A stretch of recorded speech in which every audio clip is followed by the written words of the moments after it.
50 horas para que arranque la campaña electoral. Aquí en Telecinco, segunda entrevista a un líder nacional. Ahí ven la entrada a estos estudios de Santiago Abascal, presidente y candidato de Vox, un partido que podría ser decisivo para un cambio de gobierno en España después del 23 de julio.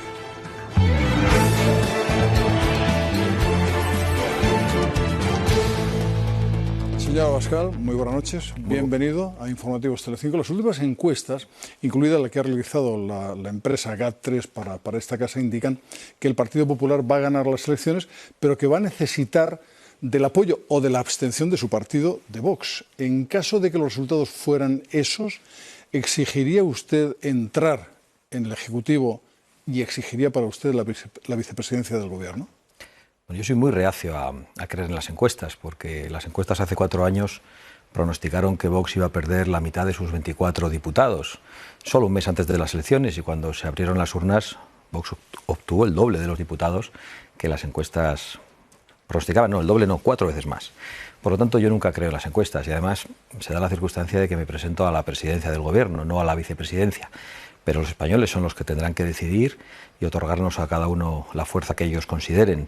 Bien, pero hoy por hoy, señor Abascal, hay que ser realista y caso de que se diera un resultado final en esas elecciones, parece lógico que fuera el Partido Popular el que ganara en esa parte, en la parte de la derecha. Y en ese caso, por eso le pregunto si usted exigiría esa vicepresidencia, exigiría tener una función dentro del partido importante, e incluso sí le pediría algo más, que me contará si hay algunos ministerios que especialmente le pudieran interesar a usted. Yo entiendo que esta pregunta tiene mucho interés periodístico, pero francamente, evidentemente, a mí me encantaría salir mañana con un titular que dijera Abascal quiere estos ministerios o quiere la vicepresidencia. Yo creo que es un planteamiento precipitado, entre otras cosas porque me da la sensación de que algunos están vendiendo la piel del oso antes de cazarlo. Lo digo porque veo al señor Feijóo un poco despistado estos días y me preocupa, haciendo un planteamiento sobre la posibilidad de gobernar con 150 escaños y prácticamente emitiendo decretos antes de gobernar y cambiando el sistema de mayorías en España. La mayoría absoluta se alcanza con 175 diputados y he escuchado estos días al señor Feijóo y al Partido Popular la idea de que pueden gobernar con 150 diputados en solitario. Y a mí, sobre todo, me preocupa que se anticipe el resultado de las elecciones, entre otras cosas porque es imprudente, porque aún no hemos logrado echar a Pedro Sánchez y esa es nuestra principal obligación, pero sobre todo porque creo que es una falta de respeto a los electores que aún no han depositado su voto en la urna. En cualquier caso, aunque es cierto usted no quiere adelantarse, Feijóo también parece que no quiere adelantarse del todo, sin embargo sí que lanza alguna cuestión. Por ejemplo, ha dicho que en caso de que él tuviera un conflicto como lo ha tenido Pedro Sánchez con Podemos, si tuviera un conflicto parecido con Vox, cesaría a los representantes de Vox en el Gobierno, a los ministros que tuviera de Vox, si le planteara algún tipo de conflicto. Bueno, yo creo que esto obedece a la misma confusión y al mismo despiste que planteaba. Ya no solo está legislando antes de ganar, sino que está planteando ceses de ministros y de aliados con los que aún no ha pactado. Yo creo que lo más importante es aceptar el veredicto de las urnas y una vez que los españoles nos pongan en la posición que nos pongan, si toman la decisión de que Vox se convierte en decisivo, en primero o en segundo lugar, desde luego nosotros vamos a tender la mano para construir la alternativa y vamos a tender la mano al Partido Popular. Nuestra posición, aunque esta pregunta pueda resultar insuficiente, es mucho más clara que la del Partido Popular, que no se sabe con quién va a pactar. Lo digo porque ha ofrecido durante toda la campaña de las elecciones locales pactos al Partido Socialista, que el Partido Socialista ha rechazado y finalmente se han visto obligados a pactar con nosotros en algunos lugares. Y ya ha dicho que después de las elecciones generales hará lo mismo, planteará algún tipo de acuerdo al Partido Socialista que quede después de Pedro Sánchez. Pero insisto, el problema es que no hemos echado a Pedro Sánchez. Todo el trabajo está por hacer y como sigamos debatiendo de esto, pues corremos el riesgo de no cumplir con nuestra principal obligación, que es decir a los españoles cuál es nuestro programa, qué queremos hacer y sobre todo lograr su confianza para que haya una alternativa. En cualquier caso, sí que están llegando ustedes a acuerdos después de negociaciones muchas veces muy duras en distintas comunidades españolas. Por ejemplo, ahora tiene usted una planteada en Murcia que parece que está siendo durísima, complicada de sacar adelante. Es la negociación para ver si el señor López Miras es finalmente presidente de la Comunidad de Murcia o no. ¿Cómo están las cosas ahora mismo? ¿Le van a apoyar? ¿Él quiere su apoyo? ¿Van a abstenerse? ¿Cómo están las cosas? ¿Y qué va a hacer finalmente Vox? Pues ciertamente están complicadas porque el Partido Popular pretende que Vox haga como que ese 18% de murcianos que nos han apoyado como que no existe. como si no estuviésemos en el panorama político, como si no hubiésemos entrado al Parlamento, y quiere que miremos para otro lado y que nos abstengamos. Eso no es posible en Murcia. Es más, es absolutamente imposible por una razón muy sencilla, que además yo creo que la voy a explicar, que todos los que nos escuchen van a comprender muy bien. Nosotros en la anterior legislatura llegamos a un acuerdo de legislatura con el Partido Popular sin entrar en el gobierno de Murcia. Teníamos una fuerza pequeñita. Ese acuerdo de legislatura fue incumplido por el Partido Popular, pero peor aún, el Partido Popular se apoyó en tránsfugas de Vox. Claro, el Partido Popular plantea el mismo escenario en estos momentos, después de que Vox ha pasado de 4 a 9 diputados. Y ese escenario ya es imposible. Nosotros ofrecemos un modelo muy claro. Lo hemos hecho en la Comunidad Valenciana, lo hemos hecho en Castilla y León, lo hemos hecho en Baleares y lo hemos hecho también en Extremadura. Y es un modelo que tiene decisiones políticas de gran calado, que suponen un cambio de rumbo histórico. Por ejemplo, la derogación de la Ley de Memoria Histórica en todas esas comunidades. Por ejemplo, que se garantice la enseñanza en español en todas las etapas educativas, cosa que hasta ahora no ocurría ni había garantizado ninguno de los grandes partidos, tanto en la Comunidad Valenciana como en Baleares, que se apueste por la defensa del campo y del mundo rural, que se acometa una gran rebaja fiscal. Son medidas políticas muy importantes para nosotros y ese es nuestro modelo, un modelo de colaboración con la mano tendida. En Murcia lo que se nos plantea es imposible, es un trágala que no estamos en condiciones de aceptar por una razón muy sencilla. Nuestros electores no nos lo permitirían. Siempre van acompañados ustedes, siento decirlo así, pero de una cierta tensión. Mire, por ejemplo, en Extremadura. Al final, la Asamblea ha quedado en manos del Partido Socialista, la presidencia de la Asamblea, pero ha habido, bueno, pues una tensión grande, sobre todo después de unas palabras que vamos a escuchar de la presidenta ya de Extremadura. Yo no puedo dejar entrar en gobierno a aquellos que niegan la violencia machista, a quienes usan el trazo gordo, a quienes están deshumanizando a los inmigrantes y a quienes despliegan una lona y tiran a una papelera la bandera LGTBI. Bueno, es el retrato que hace la señora Guardiola. Al final hubo pacto, es verdad. Al final llevan ustedes una consejería que no es tampoco de las más importantes, una consejería de medio rural. No sé si usted considera que es la mejor que debían tener, pero bueno, hay pacto. Hay que ser conscientes de la fuerza que se tiene. En Murcia tenemos un 18% de los votos. El porcentaje que alcanzamos en Extremadura era el 8%. Nosotros no somos unos chantajistas y unos atracadores en los pactos. Planteamos exigencias y cambios de rumbo y cumplimiento de nuestro programa en la medida de nuestra representación. Es decir, somos prudentes en las negociaciones, tenemos los pies en el suelo y a pesar de este intento inicial de torpedear cualquier tipo de acuerdo cuando Vox estaba con la mano tendida, pues se ha producido una rectificación. Muchos pensábamos que iban a elecciones otra vez, ¿no? Bueno, yo también lo pensaba. ¿No? Bueno, siempre le decía lo que pasa es que quien hizo eso, quien dijo eso inicialmente pensaba que Vox iba a ceder, que Vox se iba a abstener. Era imposible abstenerse en Extremadura con la demonización que se había planteado siempre de Vox. Siempre usted la palabra demonización, sí. Lo siento, en otras entrevistas que le he visto. Le quería preguntar por eso. Fenomenal. Más adelante, si quiere. Cuando quiera. Si llega el momento. Pero es cierto que imprimen una cierta tensión en todas las negociaciones. Pero no por nuestra parte, porque el día 28 de mayo nosotros creo que interpretamos muy correctamente el resultado electoral. Entendimos que los españoles habían exigido la construcción de una alternativa, un cambio de rumbo, y lo que hicimos fue tender la mano, y además tendimos la mano sin líneas rojas, diciendo que queríamos construir la alternativa en función de la representación que habíamos obtenido en cada territorio. En algunos lugares el Partido Popular actuó con gran responsabilidad, como en la Comunidad Valenciana, y se pudo llegar a un acuerdo rápido. Tengo que decir lo mismo de Baleares, donde el cambio me parece que es histórico. En Extremadura costó un poco más, pero puedo asegurar que la tensión no la introdujimos nosotros. Bueno, tensión también en Valencia. En este caso sí que vamos a decir que la introdujeron ustedes. ¿Por qué? Pues porque llevaban un candidato que había sido condenado por violencia contra su mujer. Había sido condenado, sin embargo, iba de primero de la lista. Hubo que apartarlo para poder llegar a un acuerdo de gobierno, ¿no? Bueno, en absoluto. Fue el mismo el que se apartó, pero además es muy importante decir que nuestro candidato jamás había puesto la mano encima de su mujer, que recibió un ataque durísimo en un proceso de divorcio complicadísimo hace 20 años, insultó a su mujer, ha pedido perdón por ello, ha cumplido ¿no? Sí, ha cumplido con la condena, pero recibió una demonización también, y voy a decir la palabra, y un veto por parte de dirigentes del Partido Popular a nivel nacional, que el Partido Popular no plantea, por ejemplo, a Jesús Eguiguren, al que algunos dirigentes del Partido Popular han calificado como un hombre de ley y han defendido públicamente, lo digo porque Jesús Eguiguren, presidente del Partido Socialista de Euskadi durante mucho tiempo, que se ha paseado por todas las tertulias y plató de España, es un hombre condenado por pegar paraguazos a su mujer. O sea que hay una clarísima doble vara de medir, pero nuestro candidato Carlos Flores lo que hizo fue apartarse él mismo en un acto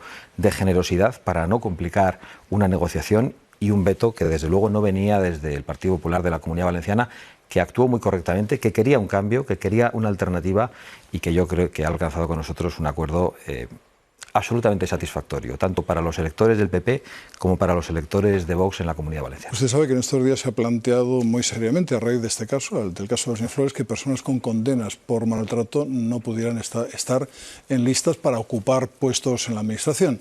Existe, es un debate que existe ahora mismo, pero ¿por qué, si él se aparta allí en Valencia, por qué lo colocan de cabeza de lista por las elecciones para el Congreso, ¿no? Creo francamente que lo he explicado con claridad. Es un hombre que cometió ese error, que cumplió con su pena y que ha pedido perdón.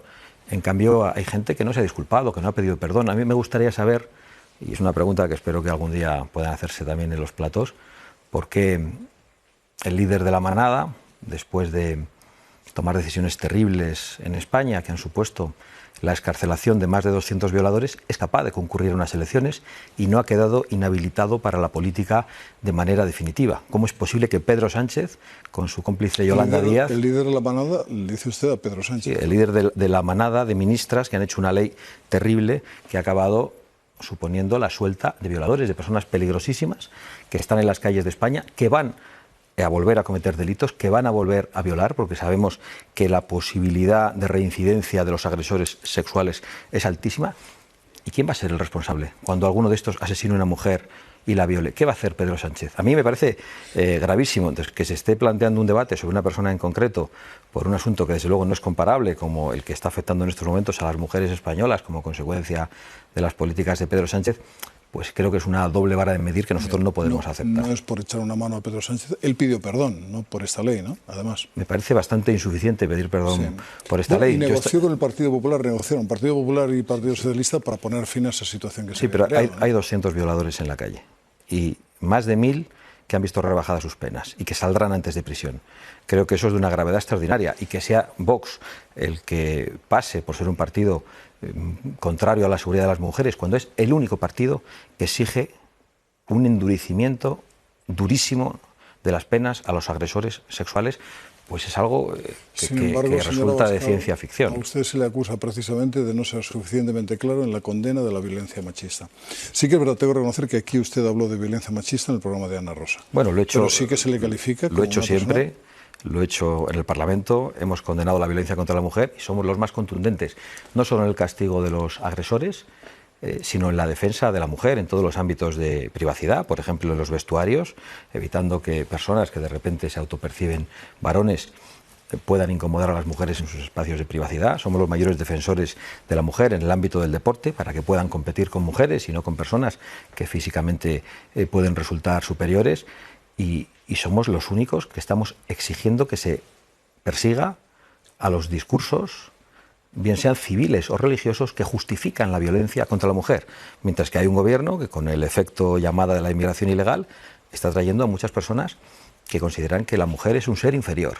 Y Vox es el partido que con más claridad dice estas cosas y, sin embargo, ante el establishment político y mediático, pasa en una gigantesca operación de demonización por un partido contrario a las mujeres. Otra vez yo tengo demonización. Sí, es para que me lo termine de preguntar. Pero yo creo que es muy importante decirlo. Además, estoy convencido que hay muchas mujeres que nos están viendo y que se sienten mejor defendidas por nosotros que por este gobierno. Lo veo todos los días en las calles, en los mítines, en los actos y comprenderá que tengo toda la tranquilidad de conciencia en esto. Entre otras cosas porque tengo 2 hijas y nadie va a poner en duda que yo no quiero proteger la integridad, la libertad y la dignidad de mis hijas. Lógicamente, según usted es así. Sin embargo, le vamos a mostrar una imagen muy llamativa de algo que ha ocurrido hace solo unos días en Albacete. Los 4 concejales, ahí tienen la imagen, es el alcalde de la ciudad, los 4 concejales de Vox en el Ayuntamiento de Albacete los tienen ahí, permanecen sentados cuando el resto de concejales se ponen de pie tras una condena de la violencia machista leída por el alcalde, al que veíamos en este momento, del Partido Popular. Señora Abascal, ¿por qué se producen estas situaciones? Está claro Supongo que ha visto que las personas que estaban sentadas, los concejales de Vox, algunos eran mujeres. Bueno, y claramente tiene que ver. Yo no he podido pero leer. usted puede dar la explicación, pero lo cierto es que la puedo dar. sentados. Debería conocer el documento, pero estoy casi seguro, porque es lo que pasa siempre, que tiene que ver con un concepto que la izquierda introduce, que es la violencia de género, que es un concepto ideológico que busca la criminalización del varón por el hecho de ser varón, que responde a una ley completamente inútil en la defensa de las mujeres, porque deberíamos mirar los datos de mujeres asesinadas desde que entró Pedro Sánchez al poder. Y no tiene mucha defensa el gobierno, porque no ha descendido el número de mujeres asesinadas por sus parejas, a pesar de una ley que ha supuesto para crear juzgados especiales de violencia de género, una ley que convierte la presunción de inocencia del hombre en papel mojado y que ha perjudicado a muchísimos varones que hoy nos están escuchando y, por supuesto, a sus madres, a sus actuales parejas. Y esto es algo que ocurre y nosotros no tenemos ningún problema en decirlo con toda rotundidad. Yo estoy convencido que esas mujeres de Vox que han permanecido sentadas en el Ayuntamiento de Albacete han hecho lo correcto y no significa que no se solidaricen con una persona que es víctima de la violencia.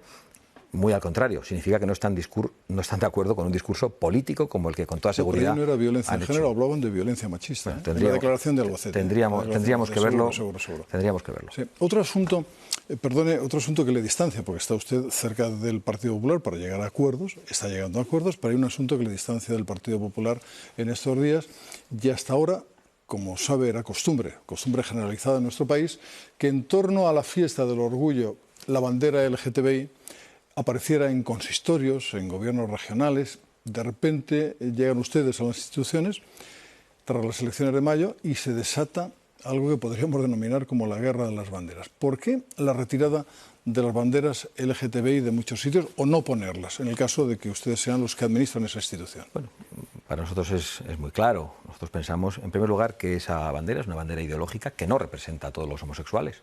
Hay muchos homosexuales que votan a Vox, que votan a otros partidos políticos, que no se sienten representados por un lobby ni por una bandera concreta. Es más, yo a los homosexuales que conozco, la bandera que les representa es la bandera de España, que nos integra y nos acoge a todos, independientemente de nuestra extracción social, del lugar de España en el que vivamos, de nuestro sexo o de nuestra orientación sexual. Y además hay que recordar, en contra de la mentira del presidente del gobierno estos días en instituciones europeas, diciendo que esa bandera no se colgase en los ayuntamientos significaba que los derechos humanos estaban siendo vulnerados. Hay que recordar que el Tribunal Supremo ha dicho que no se puede colocar en ningún tipo de institución ninguna bandera que no sea una bandera oficial. Es decir, la bandera nacional de España, la bandera de la región y la bandera de los ayuntamientos. Por cuestiones de solidaridad. Bueno, son pancartas, banderas... Y podría ser perfectamente la bandera LGTBI.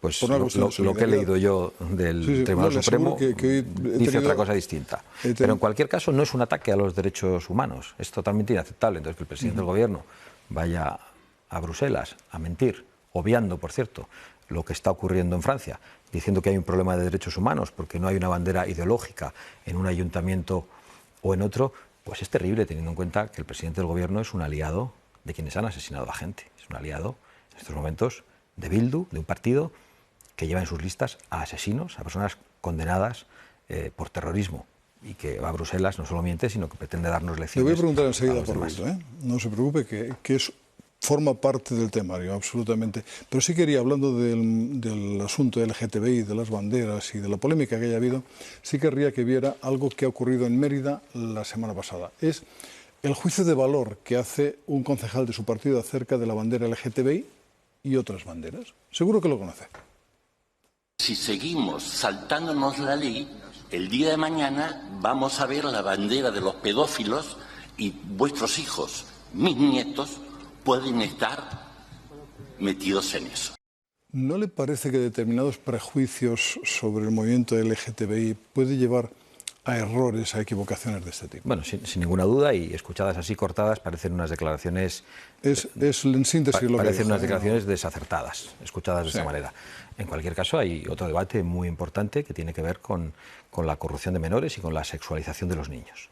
¿A qué se refiere? Yo sé qué es lo que se está enseñando a los niños en los colegios, a niños a una edad tempranísima, a niños a los que se les está robando la inocencia. Yo he tenido la oportunidad, porque muchos padres me lo han escuchado, de poder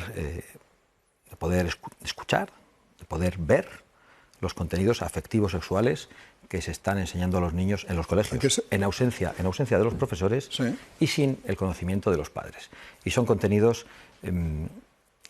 que sexualizan a los niños, que le roban por completo su inocencia a edades tempranísimas, a partir de los 11, 12 o 13 años, y que creo que no les hacen ningún bien, y que están mucho más cerca esos contenidos. Y les pido que ustedes como periodistas los investiguen y no me hagan relatar aquí exactamente las cosas que se dice a los niños, y estaría bien que los puedan... que no será algo general tampoco, ¿no? Bueno, pues yo me temo que sí, que es algo bastante generalizado. Es más, hablo de ello en todos los mítines y he de decirle que es una de las cosas que más aplauden los padres, que están extraordinariamente preocupados con esa cuestión. Vamos a hablar de otras cuestiones. Mire, hablaba usted antes de inmigrantes, ¿no? Hay medio millón de inmigrantes en España trabajando sin cotizar. Le voy a preguntar su opinión sobre si no sería necesario regularizar a esos inmigrantes. Lo digo por una cuestión: están trabajando en España, no están cotizando, y sería bueno la legalización de esa masa de personas que están aquí ejerciendo su trabajo y sus servicios también, ¿no? Bueno, yo en primer lugar tengo que hacer un planteamiento inicial antes de contestar a una pregunta tan concreta. A Vox se le llama con mucha ligereza y con mucha injusticia partido xenófobo.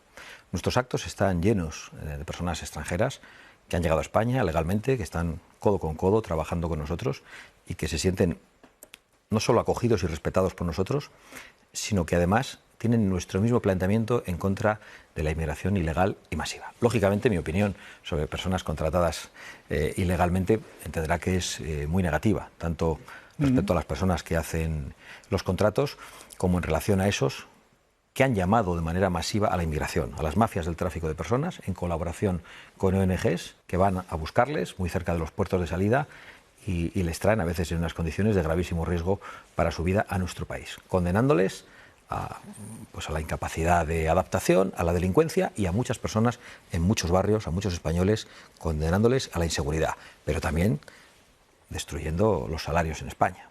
Y yo creo que eso es algo gravísimo.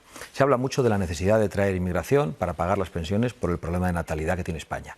Mejor harían las instituciones en ayudar a las familias para que los españoles pudiesen tener hijos. Nos quedan 2 minutos, o sea que hay que ser muy breve en esto. Ayer fue asesinada una persona, una mujer, en Tirso de Molina, en el centro de Madrid.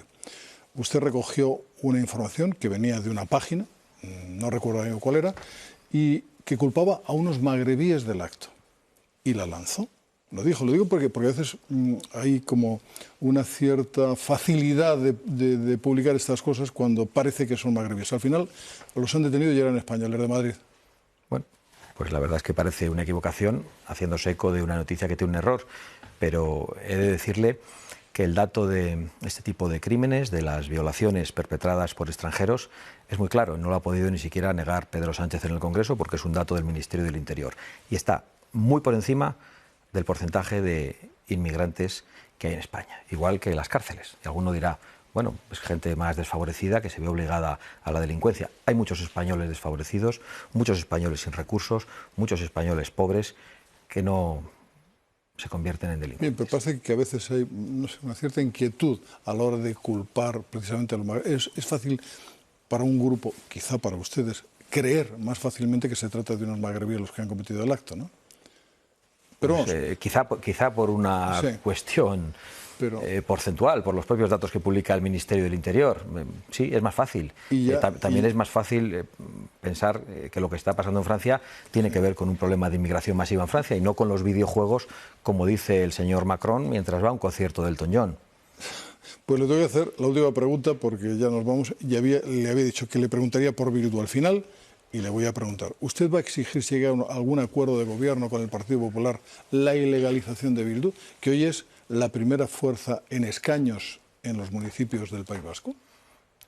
¿Creen los españoles que una fuerza política heredera del terrorismo debe ser legal en España?